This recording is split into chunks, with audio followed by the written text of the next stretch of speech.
Assalamu alaikum dear students, how are you? Hope you are fine and I am also fine. Today is our topic is that कि class 9 के MCQs जो हैं वो physics के मैं आपके साथ चैप्टर वाइज जो है वो शेयर कर रही हूँ, क्योंकि आप लोगों को पता है कि अभी जो है वो 9 मैट्रिक के बोर्ड के एग्ज़ाम्स आने वाले हैं, तो MCQs जो है वो बहुत मुश्किलों से मिलते हैं, यूजुअली मिलते नहीं हैं। तो जो है मैं फर्दर आपको जो है वो सारे MCQs बताऊँगी। एक चैप्टर के तकरीबन जो है इसके अंदर 15 MCQs आप लोगों को मिल जाएंगे। तो फर्स्ट वन जो है वो ये है। देखिए, सबसे पहले जो है हमें किसी भी सब्जेक्ट के अंदर अगर महारत हासिल करनी है, उसको पढ़ना है, तो सबसे जो बेसिक चीज़ है वो इंटरेस्ट है। तो ये जो है हमारी टॉप टिप भी है इस वीडियो की, ठीक है। तो जो है जो हमारी बेसिक चीज़ है वो क्या होती है, इंटरेस्ट। सबसे पहले अगर आपका इंटरेस्ट नहीं होगा तो आपको कुछ भी नहीं समझ में आएगा, सब कुछ सर के ऊपर से गुजर जाएगा, ठीक है। तो सबसे पहले क्या है, आपका इंटरेस्ट होना लाजमी है। तो लेट्स स्टार्ट अवर वीडियो। अच्छा, सबसे पहले जो है हमारे MCQs हैं। MCQs की फुल फॉर्म क्या होती है, जल्दी से जाएं और कमेंट बॉक्स के अंदर टाइप कर दें कि मैंने यहाँ पे MCQs की फुल फॉर्म नहीं लिखी है इसलिए, ठीक है। जाएं और जल्दी से कमेंट बॉक्स के अंदर कमेंट कर दीजिए। Okay, let's start our video. Chapter number 1 है हमारा physical quantities and measurements. Okay, और chip wrapper is 4.7 centimetre long. अगर एक चिप रैपर है वो 4.7 सेंटीमीटर लॉन्ग है और 5.9 सेंटीमीटर उसकी विड्थ है, तो इस area up to significant figure will be, आपको जो है सिग्निफिकेंट फिगर निकालनी है, ठीक है, उसके एरिया की। तो जब हम सॉल्व आउट करेंगे तो 30 सेंटीमीटर स्क्वायर होगा, 28 होगा या फिर 26.55 सेंटीमीटर स्क्वायर होगा। इसको आपको पूरा सॉल्व करना पड़ेगा, देन आपको इसकी सिग्निफिकेंट फिगर निकालनी है, ठीक है। An object of mass 100 gram immerse in water. अगर एक ऑब्जेक्ट है उसका मास 100 ग्राम है और वो इमर्स हुआ हुआ है वाटर के अंदर, तो what is the density of the material from which object is made. तो आपको जो है डेंसिटी ऑफ द मटीरियल मालूम करना है, ठीक है। फॉर एग्जाम्पल हमारे पास ऑप्शन है 0.4 gram centimetre cube, 0.9 gram centimetre cube या फिर 2.5 ग्राम सेंटीमीटर क्यूब। तो इसका राइट ऑप्शन क्या है, 2.5 gram centimetre cube. Okay, total length of the vernier scale है। आपको टोटल लेंथ बतानी है वर्नियर स्केल की कितनी होती है, 1 मिलीमीटर, 9 मिलीमीटर या फिर 10 मिलीमीटर। तो जाहिर सी बात है 9 मिलीमीटर होती है, ये बात तो हमें पता ही है। Much of the universe is made up of, जो हमारी यूनिवर्स है वो किस चीज़ से बनी हुई है, सॉलिड, लिक्विड एंड प्लाज्मा। तो हमारी यूनिवर्स जो है वो सॉलिड, लिक्विड हर चीज़ से बनी हुई है, लेकिन जो ज़्यादातर है वो क्या है, प्लाज्मा। प्लाज्मा आपको पता है जिसके अंदर जो है वो लिक्विड भी हो और सॉलिड भी। Okay, the study of an isolated nuclear of an atom is called, जो हमारी स्टडी है, जो हम न्यूक्लियर के बारे में, एटम के न्यूक्लियर के बारे में स्टडी करते हैं, उसको कौन सी फिजिक्स कहते हैं, प्लाज्मा फिजिक्स, न्यूक्लियर फिजिक्स या फिर एस्ट्रोफिजिक्स। जब न्यूक्लियर का जिक्र होता है तो हमें पता है तो क्या होता है, न्यूक्लियर फिजिक्स ही होती है। Dash can accurately measure up to 1/10 of a millimetre. 1/10 millimetre कौन सा जो है हमारा इंस्ट्रूमेंट मालूम करने के इस्तेमाल आता है, मीटर रूलर, स्क्रू गेज या फिर वर्नियर कैलिपर। तो इसका राइट जो है वो वर्नियर कैलिपर जो है वो हमारी 1/10 जो लेंथ होती है उसको मालूम करने के लिए इस्तेमाल होता है। 1 फेम तो इज इक्वल्स टू, हमारा 1 फेमो किसके इक्वल होता है, 10⁻15, 10⁻15 या फिर 10⁻−9। तो इसका राइट क्या है, 10⁻−15। ओके, तो number of derived units in SI system are, जो नंबर ऑफ यूनिट्स की तादाद है SI यूनिट सिस्टम के अंदर वो कितनी है, 5, 7 या फिर मल्टीपल। तो अभी तक जो है हमारे बहुत सारे जो है वो यूनिट दरियाफ्त हो चुके हैं। ओके, तो इसलिए इसमें मल्टीपल आएगा। 10⁻7 स्टैंड फॉर, 10⁻7 क्या कहलाएगा, ये इसका माइक्रो, मेगा या फिर नैनो, इसको क्या कहेंगे हम, मेगा। ओके, टू मेजर, अगर हमें मेजर करना हो correctly the volume of the liquid, the eye must be kept on the dash surface of the meniscus. तो अगर हमें किसी भी चीज़ का वॉल्यूम मालूम करना है लिक्विड का, तो हमारी आई जो है वो लोअर सरफेस होनी चाहिए, अपर सरफेस के ऊपर या मिडिल सरफेस के ऊपर। तो हमारी आई जो है हमेशा lower surface of the meniscus के ऊपर होनी चाहिए, तभी हम जो है किसी भी चीज़ का जो है लिक्विड का वो ठीक तरीके से मालूम कर सकते हैं। Dash microsecond is equals to 1 microsecond के अंदर कितने जो है वो सेकंड्स होते हैं, 10⁻⁻3, 10⁻⁻6 या फिर 10⁻⁻9। तो इसका जो राइट ऑप्शन है वो क्या है, 10⁻⁻6 seconds. Okay, the radius of wire is 0.022 centimetre. अगर एक वायर का रेडियस जो है वो 0.2 सेंटीमीटर है, तो नंबर ऑफ द सिग्निफिकेंट आपको मालूम करना है, मेजर के अंदर क्या होगी, 4 होगी, 3 होगी, 2 होगी। तो इसका जो राइट ऑप्शन है वो क्या होगी, 2 होगी, ठीक है। इन एनी मेजरमेंट, एक किसी भी मेजरमेंट को मालूम करने के लिए accurately non digit and first output digit को हम क्या कहते हैं, जो हमारा एक्यूरेटली डिजिट है या फिर फर्स्ट आउटपुट डिजिट है, तो उसको प्रीफिक्सेस कहते हैं। प्रीफिक्सेस आपको पता है इसके अंदर इंग्लिश के अंदर इस्तेमाल होता है, सिग्निफिकेंट फिगर या फिर रियल नंबर। रियल नंबर हमारे मैथ्स के अंदर यूज़ होते हैं, तो इसका राइट ऑप्शन क्या है, significant figure. Okay, vernier constant is also known as dash of the vernier calliper. Vernier constant को जाना जाता है किससे, वर्नियर कैलिपर के क्या करने के लिए, तो लीस्ट काउंट, वर्नियर वैल्यू या फिर पेज। पेज जो है वो आपको पता है माइक्रोमीटर स्क्रू गेज के अंदर इस्तेमाल होती है, इसलिए इसका राइट ऑप्शन क्या है, least count. Okay, the zero in between the digits are consider. Zero जो कंसीडर किया जाता है डिजिट्स के अंदर वो क्या होता है, कांस्टेंट, सिग्निफिकेंट या फिर इनसिग्निफिकेंट। तो जीरो को हम क्या मालूम करते हैं, सिग्निफिकेंट जो है। ठीक है, चैप्टर नंबर 2 है हमारा काइनेमेटिक्स। काइनेमेटिक्स के अंदर जो है हमारी स्केलर एंड वेक्टर क्वांटिटीज़ हैं बहुत सारी। इसके अंदर जो मैंने बहुत कम जो है वो एमसीक्यूज निकाले हैं। जैसे बेसिकली आपसे वो लोग ये पूछ सकते हैं ये कौन सी क्वांटिटी है, स्केलर है या वेक्टर है, तो इस तरह से बहुत सारे एमसीक्यूज इसके निकल सकते हैं, मैंने कम ही निकाले हैं। Scalar quantities have dash and dash suitable unit. Scalar quantities के अंदर क्या होता है, मैग्नीट्यूड, डायरेक्शन या नन ऑफ देम, कुछ भी नहीं। स्केलर क्वांटिटीज सिर्फ हमें मैग्नीट्यूड एक सूटेबल यूनिट प्रोवाइड करती है। ओके, और vector quantities have dash along with magnitude and unit. और वेक्टर क्वांटिटीज़ के अंदर हमारे पास मैग्नीट्यूड भी होता है और डायरेक्शन, दोनों चीज़ें होती हैं। ओके, ये आप लोगों को पता होगा। Shorter distance between 2 points is called, जो बिल्कुल छोटा सा डिस्टेंस जो है किसी भी 2 पॉइंट्स के दरमियान का, वो क्या कहलाएगा, हमारा डिस्टेंस, वेलोसिटी या फिर डिस्प्लेसमेंट। तो ये जो है क्या होता है, डिस्प्लेसमेंट। जैसे इस तरह की बहुत सारी आपके पास जो है वो डेफिनेशन आ सकती है, वो पूछ सकते हैं कि आया किस चीज़ की डेफिनेशन है। और इज ऐसा यूनिट ऑफ वेलोसिटी, वेलोसिटी का ऐसा यूनिट क्या होता है, न्यूटन मीटर या फिर मीटर पर सेकेंड या फिर मीटर पर सेकेंड स्क्वायर। मीटर पर सेकेंड होता है, ठीक है, और मीटर पर सेकेंड स्क्वायर किसका होता है, जल्दी से कमेंट बॉक्स में जाके कमेंट कर दीजिए। Okay, distance is a dash quantity. Distance कौन सी क्वांटिटी है, स्केलर, वेक्टर या फिर बोथ एंड भी, दोनों। डिस्टेंस कौन सी, स्केलर क्वांटिटी, क्योंकि स्केलर डिस्टेंस जो है हमें सिर्फ क्या मैग्नीट्यूड प्रोवाइड करता है और डायरेक्शन नहीं। ठीक है, which one is a vector quantity, mass, weight या फिर टाइम। वेट जो है वो हमारा क्या है, वेक्टर क्वांटिटी है, मास और टाइम स्केलर क्वांटिटीज है।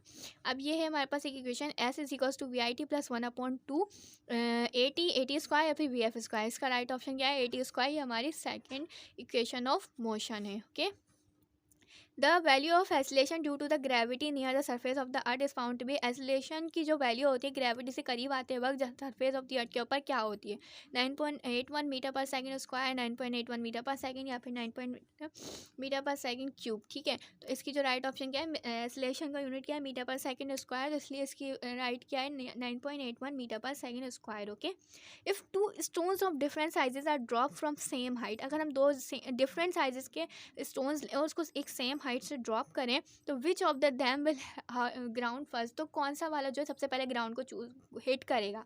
हेवर स्टोन जो सबसे ज़्यादा भारी होगा, डिपेंड्स ऑन दी वेदर के ऊपर डिपेंड करता है। Both hit the ground at the same time. जाहिर सी बात है दोनों ही स्टोन जो है वो हमारे क्या है, सेम टाइम के अंदर दोनों एक साथ जो है वो क्या करेंगे, ग्राउंड को हिट करेंगे। ओके, ऐसा नहीं है कि भारी वाला पहले पहुंच गया और ऊपर वो हल्का वाला जो है वो ऊपर ही उड़ रहा है।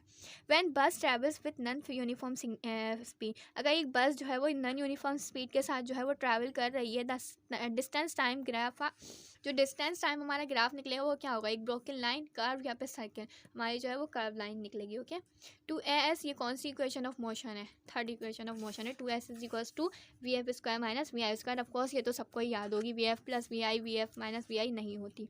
Gravitational acceleration is taken negative for object moving. Gravitational acceleration जो है वो नेगेटिव होती है ऑब्जेक्ट मूविंग के लिए। वो क्या, उनकी ऑब्जेक्ट मूविंग क्या होती है, अपवर्ड होती है, डाउनवर्ड होती है, लेफ्ट डायरेक्शन होती है, डाउनवर्ड होती है। The basic equation of motion for bodies moving with uniform acceleration are. जो हमारी यूनिफॉर्म एसिलेशन की जो इक्वेशंस ऑफ मोशन है वो कितनी है, 3, 4 या 5। ये तो जाहिर सी बात है 3 है, 2 हम पढ़ चुके हैं। Okay, the gradient on speed time graph gives the.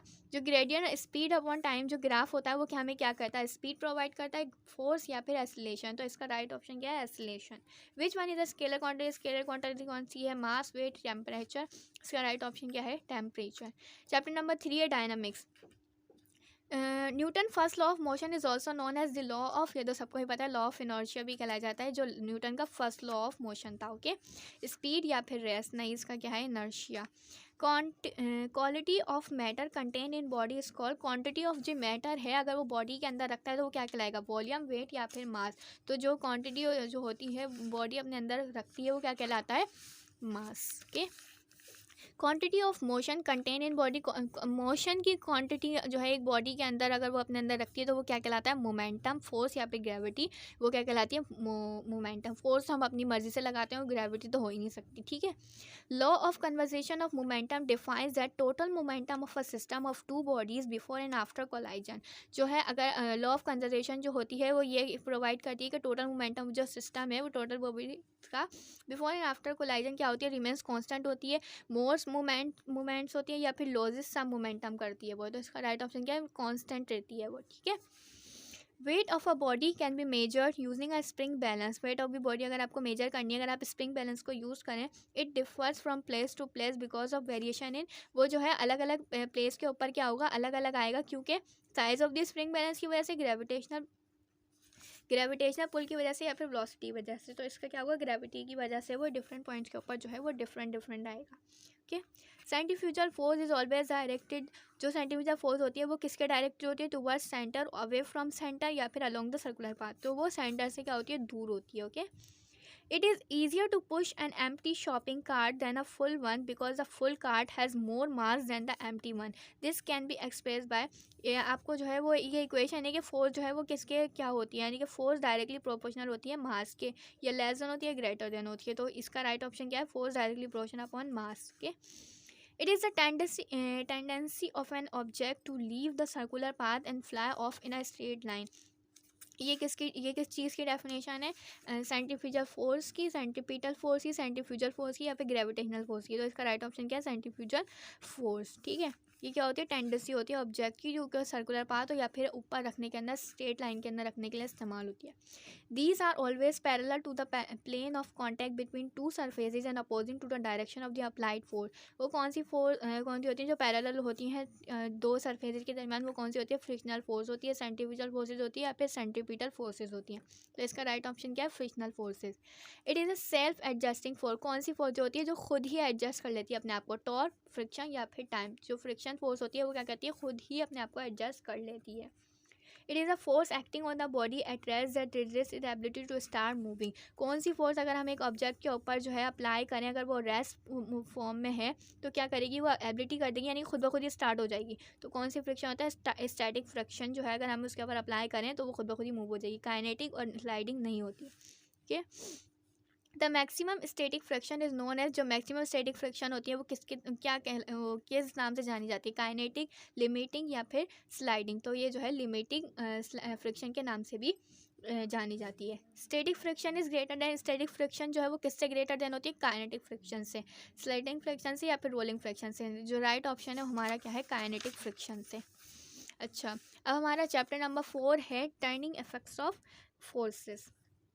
A pair of unlike parallel forces having different lines of force produce, जो हमारी parallel of unlike forces हैं उसके अंदर जो है different lines of force produce करती है, वो क्या करती है, इक्विलिब्रियम, कपल या फिर टॉर्क, जो वो कपल प्रोड्यूस करती है। Head to tail rule can be use to add dash forces, जो हमारी हेड टू टेल रूल है वो किसी भी नंबर 2, 3 या फिर एनी नंबर ऑफ फोर्सेज, किस तरह के जो फोर्सेज को क्या नाम है ऐड कर सकती है, any number of forces. Force of 15 Newton makes an angle of 60 degree, अगर एक फोर्स जो है 15 न्यूटन का वो 60 डिग्री का एंगल बनाए with horizontal, it's vertical component will be, उसका जो वर्टिकल वाला जो कंपोनेंट होगा वो कितने होगा, 10 न्यूटन, 7 या फिर 13, तो इसका राइट ऑप्शन क्या है, 13 Newton, okay. A body is in neutral equilibrium when it's centre of gravity, एक बॉडी जो है वो न्यूट्रल इक्विलिब्रियम में क्यों होगी, जब उसका centre of gravity remains at same height, अगर उसकी जो रिमेंस होगी वो सेम हाइट होगी। इट एट बेस, उसकी बेस पे होना चाहिए या फिर हाईएस्ट पोजीशन के ऊपर होना चाहिए, नहीं वो जो है सेम हाइट के ऊपर रहेगी। Bunsen burner is made stable by, bunsen burner किस वजह से स्टेबल हो सकता है, increase its mass, increase its length, increasing its base area, अगर हम उसके बेस एरिया को जो है वो ठीक तरह से रखेंगे तो क्या हो जाएगा, वो स्टेबल हो जाएगा। स्टेट्स ऑफ इक्विलिब्रियम, इक्विलिब्रियम की कितनी स्टेट्स हैं, 2, 3 या फिर 5, उसका राइट ऑप्शन क्या है, 3, okay. When a body is slightly displaced and then release it return to its previous position, then the equilibrium will be, अगर कोई बॉडी स्लाइटली डिस्प्लेस और फिर वो वापस से अपने प्रीवियस वाली पोजीशन के अंदर आ जाए तो हम इसको कौन सा इक्विलिब्रियम कहलाएंगे, स्टेबल, अनस्टेबल या फिर न्यूट्रल, तो वो स्टेबल इक्विलिब्रियम होता है। Forces has only magnitude direction या बोथ एंड भी, फोर्सेस के पास क्या होता है, मैग्नीट्यूड भी होता है और डायरेक्शन भी होता है, यानी कि ये वेक्टर क्वांटिटी है। Sine theta is equals to base upon hypotenuse perpendicular upon hypotenuse या फिर बेस अपॉन हाइपोटेनस। ये एक फॉर्मूला है, उसका राइट ऑप्शन क्या है, परपेंडिकुलर अपॉन हाइपोटेनस। इस तरह वो आपको बहुत सारे देके और पूछ सकते हैं इसका क्या फॉर्मूला है। The forces that acts along opposite direction are called, जो फोर्सेज जो है अपोजिट डायरेक्शन के अंदर क्या नाम है एक्ट करें वो कौन सी होंगी, लाइक तो ऑफकोर्स होंगी नहीं, अनलाइक ही होंगी। पैरेलल फोर्सेज, पैरेलल फोर्सेज तो बात की उन्होंने, तो इसलिए अनलाइक पैरेलल फोर्सेज होंगी। Graphical method is use for addition of, graphical method किस चीज़ के लिए एडिशन की, इसकी एडिशन के लिए यूज़ होता है, one dimensional vector quantity, two dimensional vector quantity या फिर थ्री क्वांटिटी। तो ये होता है वन डायमेंशनल वेक्टर क्वांटिटी के लिए ग्राफ जो है वो यूज़ होता है, graphical method. Stability of racing car is increase by, जो यानी कि रेसिंग कार को अगर हमें ज़मीन के ऊपर ज़्यादा अच्छे तरीके से स्टेबल करना है तो वो किस पर डिपेंड करेगी, increasing in height, decreasing its speed, lowering its centre of gravity. जो हमें अगर उसका सेंटर ऑफ ग्रेविटी हम जितना कम रखेंगे उतना ही क्या होगा, वो जो है वो स्टेबल रहेगी अच्छे तरीके से। अब body is in equilibrium when it has, अगर बॉडी इक्विलिब्रियम के अंदर है तो उसको क्या होना ज़रूरी है, जीरो एस्लेशन, उसकी एस्लेशन क्या होनी चाहिए, जीरो होनी चाहिए, यूनिफॉर्म नहीं होनी चाहिए, ना यूनिफॉर्म उसकी स्पीड होनी चाहिए। A right rope walker carrier a long pole or to increase his weight, lower his center of gravity, keep his center of gravity in a fixed position। जो उसका वो है क्या होना चाहिए, center of gravity होना fixed position के अंदर होना चाहिए। The second condition of equilibrium states है, second condition of equilibrium हमारे क्या state देती है, क्या नाम है, ये क्या है, सिग्मा का साइन है, okay. Force X is equal to zero, sigma force torque is equal to zero, या F5 फोर्स जो है वो इज इक्वल टू जीरो। तो हमारी जो सेकेंड इक्विलिब्रियम है वो क्या है, sigma torque is equal to zero. Chapter number 5 है forces and matter. Which of the following material is more elastic, कौन सा मटेरियल जो है हमारा इलास्टिक होता है, रबर, ग्लास या फिर स्टील। इसके अंदर आप रबर स्टील दोनों के अंदर कन्फ्यूजन हो जाएंगे, मैं आपको ठीक कर देती हूँ, ये कोई खींचने वाले रबर की बात नहीं हो रही। इसके अंदर क्या होगा, अगर हम स्टील को मेल्ट करेंगे तो वो उससे भी ज़्यादा, रबर से भी ज़्यादा अच्छे तरीके से क्या हो जाएगी, इलास्टिक हो जाएगी, okay. If spring stretches easily than it spring constant है, अगर स्प्रिंग जो है वो ईजिली स्ट्रेच हो रहा है तो उसका स्प्रिंग कॉन्स्टेंट क्या होगा, लार्ज वैल्यू, स्मॉल वैल्यू या फिर कॉन्स्टेंट वैल्यू, तो उसकी जो वैल्यू होगी वो स्मॉल होगी। The unit of spring constant and, spring constant का यूनिट क्या होगा, Newton upon metre, Newton metre -1 -2 या फिर -3, तो उसका राइट क्या है, Newton metre -1। The spring in brakes and clutches are use, जो स्प्रिंग ब्रेक्स और क्लच के अंदर यूज होता है टू स्टोर ओरिजिनल पोजीशन, वो स्टोर करता है original position, to measure force, force को नापने के लिए, या फिर टू एब्जॉर्ब शॉक्स, वो क्या कहता है, ओरिजिनल पोजीशन को रिस्टोर करता है। 1 atmosphere is equals to 1.013 multiply 10⁵ pascal. ये बार ये जो है सब जो है वो यूज़ हुए हैं। अब आपको क्या है, इसकी जो राइट वैल्यू है वो है 1.013 मल्टीप्लाई 10⁵ पास्कल, ये याद करने की चीज़ है। Pressure of a fluid P is proportional to the, हमारा जो प्रेशर होता है किसी भी चीज़ का वो किसके प्रोपोर्शनल होता है, मास के, फोर्स के, डेप्थ के। ये फॉर्मूला है P directly proportional to the depth. The pressure exerted by fluid acts in one direction, two direction, all direction. अगर प्रेशर जो है वो किसी तरह से जो है वो किया जाएगा, लगाया जाएगा, तो वो ऑल डायरेक्शन के अंदर जो है वो हर जगह से जो है वो निकल जाएगा।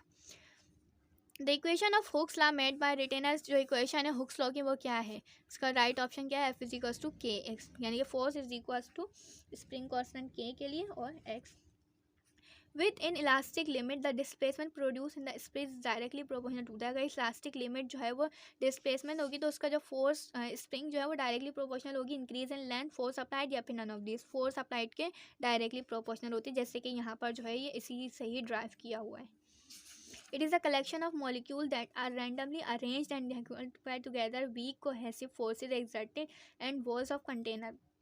जो होती है क्या नाम है, इन दो यानी कि लिक्विड और गैस के पास जो है वो ये ताकत है कि दोनों की कलेक्शन ऑफ मॉलिक्यूल्स होती है, रैंडमली अरेंज हो जाते हैं, ये हेल्ड टुगेदर, एक दूसरे को पकड़े हुए रहते हैं वीक कोहेसिव फोर्स के ज़रिए, और जो है वो होते हैं। ये एक तरह से डेफिनेशन थी, समझे। 1 पास्कल किसके इक्वल होता है, 1 न्यूटन मीटर -2 के, ठीक है, ये भी फॉर्मूला है, समझे। When a force is exerted on the area this is known as, अगर फोर्स जो है एक्सर्टेड एरिया के ऊपर काम करेगी तो वो क्या कहलाएगा, टॉर्क, प्रेशर या फिर एनर्जी। अगर एक एक्सर्टेड एरिया के ऊपर हम फोर्स अप्लाई करेंगे तो वो क्या कहलाएगा, pressure. If a metal black block applies a force of 20 Newton meter on an area of 5 centimeter square, find the pressure being applied by the block on the area of, ये जो है आपको पूरा फॉर्मूला करेगा, solve out करना पड़ेगा, तो answer आपके पास आएगा 4 Newton metre -2। The length of the spring increases the force increase. Length of spring अगर हम इंक्रीज करें तो फोर्स इंक्रीज होगी। This increase in length of spring is known as, अगर हम ये जो लेंथ जो है इंक्रीज हो रही है स्प्रिंग की, वो क्या कहलाएगी? एक्सटेंशन, स्ट्रेच या फिर इलास्टिसिटी। एक्सटेंशन कहलाएगी। प्रेशर का फॉर्मूला क्या है? Pressure is equal to torque upon area, force upon area या फिर फोर्स अपॉन टॉर्क। इसका राइट ऑप्शन क्या है? Force upon area. Chapter number 6 है gravitation. The motion of a falling ball towards earth is due to the, जो motion of a falling ball होगी earth की तरफ, वो किसकी वजह से होगी? ग्रेविटेशनल फोर्स की वजह से, वेटलेसनेस की वजह से, acceleration due to gravity, gravitational force की वजह से। जाहिर सी बात है। न्यूमेरिक वैल्यू ऑफ जी, जो है हमारी ग्रेविटी की वैल्यू क्या होती है? 6.673 multiply 10⁻⁻11 Newton metre square kg-2। इसके राइट ऑप्शन ये भी आपको वैल्यू याद करनी पड़ेगी। Dash was the first scientist who gave the concept of gravitation.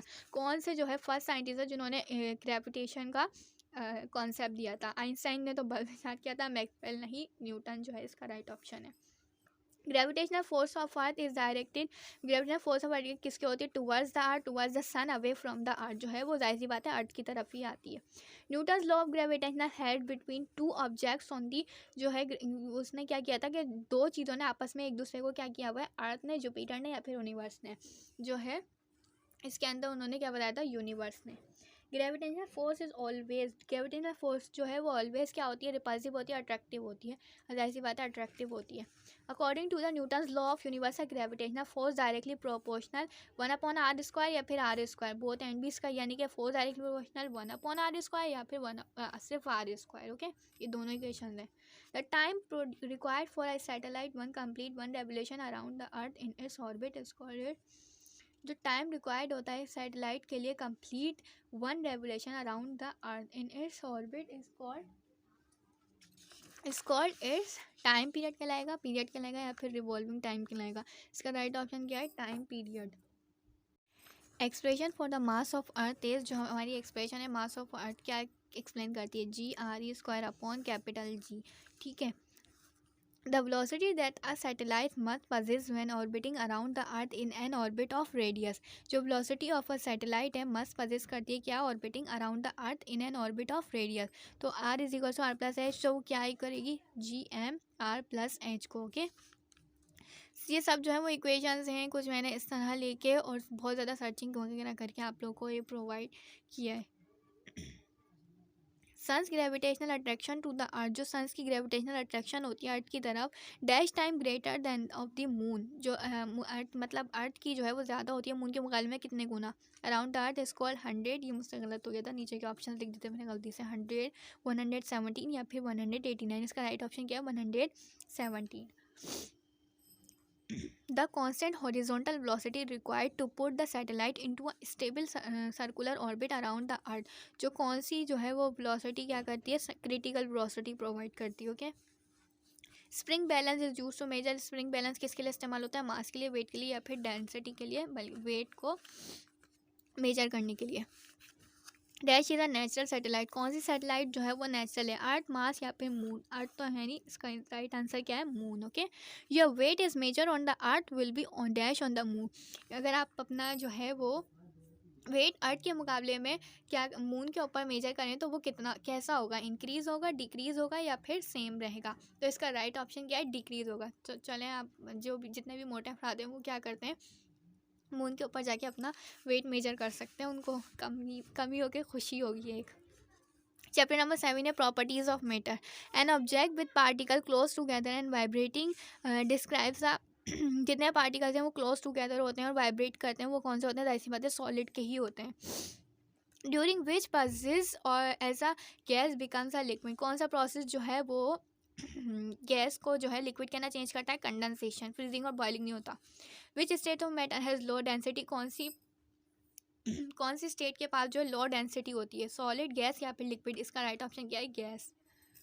अच्छा, हमारा दूसरा वाला है a gas in a container of fix volume is heated, अगर हम एक कंटेनर के ऊपर फिक्स वॉल्यूम के ऊपर एक हीट करें, what happen to the molecule of gas के साथ क्या होगा? They expand, they move faster, they collide है, वो जो है आपस में एक दूसरे से बहुत जल्दी जल्दी टकराएंगे। Okay, which state of matter are incompressible, कौन सी जो है वो स्टेट ऑफ मैटर होती है? Solid and liquid, solid gas या फिर गैस एंड लिक्विड? तो सॉलिड एंड गैस जो है वो इनकम्प्रेसिबल होती हैं। A group of atom is called, क्या होता है? मॉलिक्यूल होता है of course. In 1827 the evidence of molecular motion first discovered by, जो मोलिकुलर ऑफ मोशन जो है किसने जो है वो डिस्कवर की थी, न्यूटन ने, कैप्लर ने या फिर रॉबर्ट ब्राउन ने। इसका राइट ऑप्शन क्या है, Robert Brown. The term boiling means, boiling का मतलब क्या होता है, basically conversion from solid to gas, जो है वो हमारी लिक्विड जो है वो गैस के अंदर क्या हो रही होती है, कन्वर्ट हो रही होती है। Dying of wet cloth and dying of wet floor are the example of, किसकी जो है, यानी कि कपड़ों का सूखना या फिर हमारे फर्श के ऊपर पोछा लगा के सूखना, किसकी एग्जाम्पल है, मेल्टिंग, फ्रीजिंग या फिर एवोपरेशन, ऐसी बात है एवोपरेशन की। Conversion of matter between three states involve, जो हमारी स्टेट्स के अंदर जो है वो मैटर के अंदर जो भी कन्वर्जन होता है वो क्या होता है, फिजिकल चेंजेस होते हैं, केमिकल चेंजेस होती हैं या फिर नन ऑफ देम होती है, फिजिकल चेंजेस अक्योर होते हैं। अब burning candle is an example of solid, liquid, gas या फिर all of these. Burning of candle जो है वो हमारी ऑल ऑफ दीज, यानी कि वो सॉलिड भी होती है, लिक्विड भी होती है और गैस, तीनों की एग्जाम्पल है। A solid can have a fixed shape, be easily compressed, take a shape of container. Solid के पास क्या होती है, हैव अ फिक्स्ड शेप होती है। Okay. Matter is made up of tiny particle, matter जो है वो टाइनी पार्टिकल से बना हुआ होता है, एटम्स के, सेल के या फिर आइंस के। आइंस केमिस्ट्री में होते हैं, सेल हमारा बायो में होता है, इसलिए एटम्स आएगा। It can change the state of matter, कौन सा जो है वो चेंज ऑफ मैटर कर देता है। Addition of certain amount of energy, removal of addition, वो रिमूवल या फिर addition certain amount of energy. तो इसका राइट ऑप्शन क्या है, बोथ एंड भी, यानी कि दोनों के जरिए ही वो चेंज हो जाता है। स्टेट्स ऑफ मैटर आर 2 है, 3 है, 5 है, ये तो सबको ही पता है, 3 है। चैप्टर नंबर 8 है energy sources and transfer of energy. The ability to do work is defined as, जो हमारी एबिलिटी होती है किसी भी काम को करने के लिए वो क्या करती है, एनर्जी का होती है। ठीक है, पावर नहीं होती, ना ही हमारी एफिशिएंसी होती है। The ratio of output to input is called, output to input का जो हमारा रेशियो है वो क्या होता है, एनर्जी, वर्क या एफिशिएंसी, ये होता है हमारा basically efficiency. Work done per unit time is called, जो हमारा वर्क डन होता है टाइम के ऊपर उसे क्या कहते हैं हम, एनर्जी, पावर या फिर फोर्स, ये जो है पावर की डेफिनेशन है। When a force makes something moving in physics is called, जब कोई फोर्स जो है किसी भी काम को करने के लिए, उसको मूव करने के लिए इस्तेमाल होती है, फिजिक्स के अंदर क्या कहलाता है, वर्क, काइनेटिक एनर्जी या पावर, ये हमारा बेसिकली वर्क कहलाता है। Fossil fuel have store potential energy, chemical energy, kinetic energy जो है केमिकल एनर्जी होती है फॉसिल फ्यूल के अंदर। Water stored in a dam is example of potential energy, जो थर्मल एनर्जी या फिर काइनेटिक एनर्जी। अगर वाटर जो है वो डैम के अंदर स्टोर है तो वो पोटेंशियल एनर्जी की एग्जाम्पल है। Mathematically kinetic energy is represented by kinematic equation, जो है एनर्जी है उसका क्या फॉर्मूला होता है, 1/2 mr²। Wood, garbage and sun sugar can are example of biomass energy. Chemical energy, solar energy, ये सब आपको लोगों को समझ में आ रहा होगा, सबकी डेफिनेशन है, कुछ कुछ मैंने एग्जाम्पल दे दिए। तो ये होती है biomass energy. The rate of doing work is known as, कोई भी काम करने के लिए हमें क्या होती है, पावर, एनर्जी, एफिशिएंसी जो है ये है पावर की डेफिनेशन। 1 HP इक्वल्स टू 1.103 या फिर 108 वाट, 746 वाट होते हैं 1 HP में। एफिशिएंसी इज, इसका फॉर्मूला गिवन है यहाँ पे, जैसे output upon input multiply by 100। तो ऐसा यूनिट ऑफ वर्क का जो है वो ऐसा यूनिट क्या है, जोल है। 1 जोल किसके इक्वल होता है, 1 न्यूटन मीटर के। Dash is not a renewable source of energy, wind, solar या फिर कोल, जो है कोल हमारा रीन्यूएबल सोर्स ऑफ एनर्जी नहीं है। Coal, gas and oil are examples of tidal energy, fossil fuel energy या फिर न्यूक्लियर एनर्जी, जो है तीनों जो है वो फॉसिल फ्यूल एनर्जी की एग्जांपल्स हैं। चैप्टर नंबर 9 है thermal properties of matter. It is a degree of hotness of a body, जो है कोई भी चीज़, किसी भी चीज़ की डिग्री, बॉडी की हीटनेस को बताने के लिए क्या होता है, वो हीट होता है, टेम्परेचर होता है, या फिर स्पेसिफिक हीट होता है, टेम्परेचर होता है। Thermal energy transfer required to change a solid into liquid without changing in its temperature. Latent heat of fusion के जरिए हम जो है उसको विदाउट चेंज कर सकते हैं। The amount of heat needed is to convert a substance from liquid to gas score. Amount of heat जो है क्या होता है, जो भी लिक्विड टू गैस के लिए क्या होता है, हीट ऑफ वेपोराइजेशन। ठीक है। A fixed temperature at which pure liquid boils is called melting, freezing, boiling point। जो फिक्स टेम्परेचर के ऊपर हम प्योर लिक्विड को बॉयल्स करते हैं उसे क्या कहते हैं हम, boiling point. Evaporation causes boiling, freezing या फिर कूलिंग। एवोपरेशन क्या होती है, बॉइलिंग की वजह से होती है। Volatile liquids have high boiling point, low boiling point या फिर लो फ्रीजिंग पॉइंट। वोलेटाइल लिक्विड के पास जो है वो लो बॉइलिंग पॉइंट की खासियत होती है। The coefficient of volume expansion of liquid is greater than solid, less than solid या फिर जीरो। उनकी जो होती है ग्रेटर देन सॉलिड होती है। It is use to control temperature of oven, refrigerator, AC, air condition and so on. जो है बायोमेटेलिक थर्मोस्लेट जो है वो इस्तेमाल होती है इन चीज़ों को करने के लिए। Salty water evaporate, salty water जो है वो एवोपरेट हो जाएगा more faster than pure water with same rate, या फिर more slowly than pure water. तो जो है वो प्योर वाटर के मुकाबले में बहुत कम आहिस्ता आहिस्ता जो है वो एवोपरेट होगा। बॉइलिंग पॉइंट ऑफ वाटर कितना है, 100 सेल्सियस है, ये आप लोगों को पता है। Heat capacity depends upon the heat of material original length, या फिर none of this, heat of the material के ऊपर डिपेंड्स करती है। Amount of heat required to raise the temperature 1 kg of a substance to 1 Celsius is called, amount of heat जो required होता है वो क्या करता है 1 kg ऑफ सब्सटेंस के लिए 1 सेल्सियस के अंदर, उसको हम क्या कहते हैं, specific heat capacity. Specific heat of water, ये स्पेसिफिक हीट कितनी होती है, 4 to 100 जोल kg -1 और kelvin -1। Okay, this scale of temperature is mostly use for industrial measurement. जो स्केल ऑफ मेजरमेंट कौन सा होता है, केल्विन स्केल, फ़ारेनहाइट स्केल, या फिर सेल्सियस स्केल। केल्विन स्केल जो हमारा इंडस्ट्रियल मेजरमेंट्स के लिए इस्तेमाल होता है। This scale is mostly use for environmental measurements के लिए कौन सा स्केल इस्तेमाल होता है, सेल्सियस स्केल। ओके, तो ये हमारे चैप्टर्स जो हैं वो सारे कंप्लीट हो गए हैं। अगर आप लोग चाहें तो इसका जो है वो स्क्रीनशॉट लेके अपने पास से इसको सेव कर सकते हैं, या फिर कुछ नहीं आए तो वीडियो देख के समझ सकते हैं। ठीक है, थैंक्स फॉर वॉचिंग, और please like share and subscribe my channel. और अगर आप लोगों को किसी भी तरह से ये चीज़ जो है वो ये वीडियो अच्छी लगे तो इसे अपने फैमिली फ्रेंड्स या फिर अपने क्लास वालों के साथ लाजमी शेयर करें। ओके, अल्लाह हाफ़िज़।